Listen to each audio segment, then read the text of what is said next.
प्रदेश से लेकर गोवा से लेकर मणिपुर से लेकर बात की जाए उत्तराखंड तक, भारतीय जनता पार्टी का बोलबाला जिस तरह से देखने को मिला है, खासकर उत्तर प्रदेश जहां पर 403 सीटों में 250 के करीब भारतीय जनता पार्टी को बहुमत मिली और कहीं ना कहीं बहुमत की सरकार बनाने की तरफ पूरी तरह से कोशिश भारतीय जनता पार्टी को थी, जिसमें वो सफल होती नजर आई।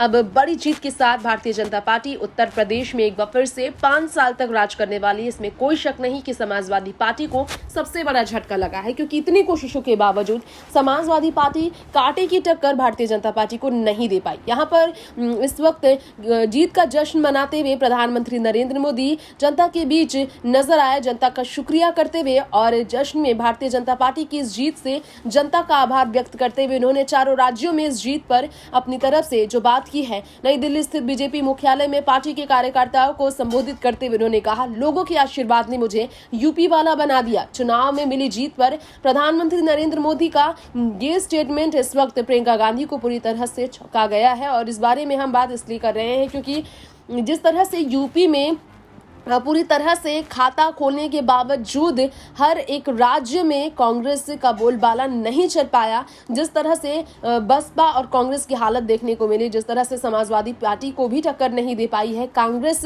पार्टी, इसके कारण प्रियंका गांधी की इतनी मेहनत के बावजूद इस तरह की निराशाजनक हार से उन्हें काफी ज्यादा तकलीफ तो पहुंची है। और कांग्रेस पर भरोसा करने वाली सभी जनता को इस वक्त काफी चिंतित देखा गया है। इस पर उन्होंने काफी कुछ कहा। उन्होंने कहा कि पार्टी ने पूरी मेहनत की, मेहनत को वो लोग वोट में नहीं तब्दील कर पाए, इसमें कोई शक नहीं, लेकिन उन्होंने मेहनत में कोई कमी नहीं रखी है। 2 सीटों पर ही आगे रह पाई कांग्रेस 403 सीटों में, जहां ऐतिहासिक जीत एक बार फिर से भारतीय जनता पार्टी को मिली है। प्रधानमंत्री नरेंद्र मोदी का इस तरह से कार्यकर्ताओं के बीच बात करना और इन सब के बीच प्रियंका गांधी का स्टेटमेंट चर्चा में है। जी हां, महिला सशक्तिकरण को लेकर बात करना, महिलाओं को चुनाव में सबसे ज्यादा योजनाओं के बीच बढ़ चढ़ कर सामने आने वाली प्रियंका गांधी, जिन्होंने महिलाओं से जुड़ी बातों में पूरी तरह से लोगों का साथ दिया, गरीबों के बीच सबसे ज्यादा वो बड़ी आवाज बनी थी। लखीमपुर मामले पर उन्होंने सवाल खड़े किए थे, किसान आंदोलन पर भारतीय जनता पार्टी को वो घेरती नजर आई। इनफैक्ट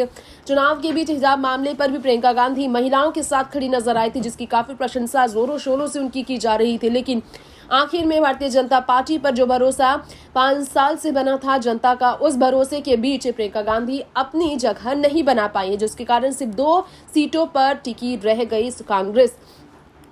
पंजाब में भी आपके सामने कांग्रेस की जो बुरी हार है, इसकी वजह से काफी ज्यादा निराश प्रियंका गांधी है, जिन्होंने ये कहा है कि शुरुआत है, आने वाले समय में जनता जरूर अपने लिए कांग्रेस को मौका देगी। इस तरह से प्रियंका गांधी जो है रिएक्शन देती नजर आई है, और उन्होंने कहा उस मेहनत को वे लोग वोट में नहीं तब्दील कर पाए जो मेहनत उनकी पार्टी ने की है। इससे पूरी तरह से साफ होता है कि प्रियंका को उम्मीदें थी कि जनता उन पर अपना विश्वास दिखाएगी, लेकिन जनता फिर भी पूरी तरह से सिर्फ जुमलेबाज पर भरोसा करती है। लोकतंत्र में जनता का मत सर्वोपरि है, ये प्रियंका गांधी ने कहा। हमारे कार्यकर्ताओं और नेताओं ने मेहनत की, संगठन बनाया, जनता के मुद्दों पर संघर्ष किया, लेकिन हम अपनी मेहनत को वो वोट में तब्दील नहीं कर पाए, इसमें कामयाब नहीं हो पाए। कांग्रेस पार्टी सकारात्मक एजेंडे पर चलकर ऊपर की बेहतरी व जनता की भलाई के लिए संघर्षशील विपक्ष का कर्तव्य पूरी जिम्मेदारी के साथ निभाती रहेगी। ये बात प्रियंका गांधी ने कहकर फिर से सबका दिल जीता है। नेक्स्ट 9 नेशन से तृप्ति की रिपोर्ट।